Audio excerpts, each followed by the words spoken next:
Welcome back everyone, and it is launch day for the Radeon RX 6900 XT. Now if you want the full scoop on this and where it lands when reference to all the other graphics cards that have released lately on the market, head over to the link down in the pinned comment. That'll be the full review for this graphics card where we break it down and tell you why we gave it the award that we gave it, and also some recommendations on things to look out for and how I recommend you actually pair this thing up, because honestly, you're not just want to buy this and throw it into a system and call it a day. You're going to want to do some things with it.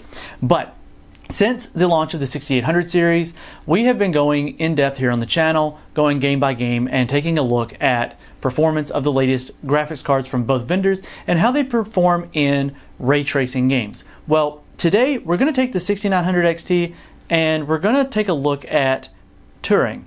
These are like the focus points here, and I know that everybody's gonna be like, Keith, why? Now, if you were one of the people that didn't ask for it and you're wondering why people did ask for it, it's very simple. See, Ampere is NVIDIA's second generation RT cores. So this is their second go around. Now, admittedly, before anybody panics, they released this before RDNA2 made it to market. So these two are really competing for today's performance.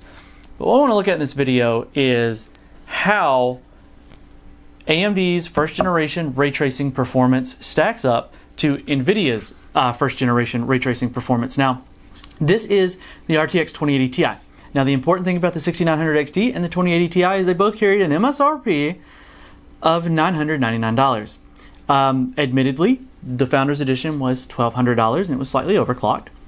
And we know that the 6900 XT is going to be MSRP of $999.99. And if it holds true to like the 6800 and the 6800 XT, the AIB cards are probably going to be about the same price as what the 2080 Ti's cost. So I think personally, now call me out if you don't agree, that's fine. I'd love to hear your opinion on it. But I think it is fair to see where these two cards stack up. Now in the performance results, we're going to have the 3080. It's going to be present. We're not going to ignore it. It's going to be at the top of the charts because that's just where it performs 99.9% of the time in ray tracing. Now, again, that review, there are 5-6 pages of legacy pipeline performance. So don't think that I ignored rasterization performance in favor of ray tracing. But it's very important, again, that we see where this was. So this is the RTX 2080 Ti. It had 68 shader modules with 68 RT cores and a 250 watt TDP. This is the RTX 3080. The 3080 carries 68 shader modules and 68 RT cores. Now the 6900 XT is the big boy, big navy. We have 80 compute units, 80 RAs or ray accelerators, which is what AMD uses for their ray tracing hardware-based ray traced acceleration cores, and this card has a 300 watt TDP, 320, 250, 320. Let's take a look at how they perform with our test bench. Should have been on screen already so you can see what we're working with. And in the results, as we get to them, we did test with Smart Access Memory enabled, and we did test with DLSS when available, because these are both performance enhancing drugs that both companies have and they're going to get used. First up, we have Shadow of Tomb Raider, where the RTX 2080 Ti, it sits at 57 FPS and 62 for the 6900 XT. It's a slight win for the 6900 XT, but it's a far cry behind the 78 FPS of the RTX 3080. Turn on DLSS and the 2080 Ti takes that lead, but Smart Access Memory gains you an FPS on the 6900 XT. Just something to consider on that one. Cold War, we see the 6900 XT at 49 FPS and then the 2080 Ti at 55 FPS. Something to take note here is this is multiple ray trace functions going on. So you have sunspot shadows, local shadows, and ray traced ambient occlusion, and the 3080 is roughly 50% faster here. Of course, you can enable a DLSS and you're going to get playable frame rates out of that 2080 Ti and even better ones out of that 3080. Moving into control, this is a very interesting result here for control, because the 2080 Ti and the 6900 XT were roughly the same. They were roughly the same in this game. Now 3080 is of course much faster. Turning on DLSS and Smart Access Memory does gain performance for everybody, but takes that 2080 Ti way on out in the lead. And Control is one of the games where it's a really good implementation of DLSS 2.0. Now, Battlefield 5 did not give us the options for DLSS with these graphics cards at this performance level, so we don't have those. However, straight ray tracing performance for the 2080 Ti and the 6900 XT are right there in line with each other, with a good jump out for the 3080. Moving into Metro Exodus, we see a clear win for the 6900 XT over the 2080 when DLSS is not used in this title.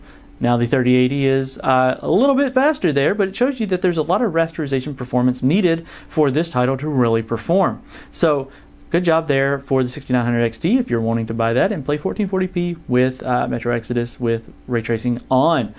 Moving into Boundary, this is more or less of a synthetic benchmark at this point because the game is not out yet. And you can see here the numbers are quite brutal no matter who you go with. But we see again the 6900 XT and the 2080 Ti performing roughly equivalent, with DLSS stretching it out. And that game's DLSS does work really, really well. And this is one of those titles I need to make mention that the 6900 XT has some, well, quality display issues, just like the other big Navi cards. So the RDNA2 cards aren't showing quite the quality of reflections. Something to keep in mind there along with those lower FPS. Now Medieval, I love this game. I talk about it all the time and I absolutely love it. And with ray tracing on it's quite cool, but it does have ray trace reflections and shadows, so it's pretty heavy, and this is not a good performer for the 6900 XT, as the 2080 Ti, even without DLSS, is considerably faster. But again, this is a beta game. These are beta features. And speaking of beta, we're going to move into Minecraft with ray tracing. And we see kind of the same story here. When full path tracing is in play, the 2080 Ti is considerably faster than the 6900 XT. Turn on DLSS in this game, which you're going to want it on in this one, and it absolutely obliterates it. Now, things may change when you move down to 1080p, to help the 6900 XT become a more enjoyable experience. But right now, I would avoid Minecraft with ray tracing until the DLSS alternative from Team Red is out, so Fidelity FX Super Resolution. Last but not least, we have Dirt 5. Dirt 5 shows another thing very similar to Metro Exodus, where rasterization performance on top of DLSS is hyper important, as the 6900 XT leads the charge here with the fastest performance, even with Smart Access Memory. There is no DLSS performance options in this game.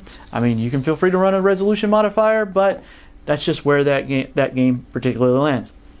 So there we go. We have a better idea now of where the first generation ray tracing performance from the RTX 2080 Ti, that was an MSRP of $999.99. I know that this card itself was not, and there were very few at $999, but I almost had the feeling that in a few months' time we're going to be saying the same thing about the 6900 XT. I'd love to be proven wrong on that. However, the catch here is, if these cards came out at the same time and ray tracing was all you cared about, you had a real battle there on your hands. So you'd have a real hard time choosing between the two. Now, if you don't care about ray tracing, in no point is this a thing for I would ever say go buy this at this point. You shouldn't buy this card today unless you can get it for considerably less.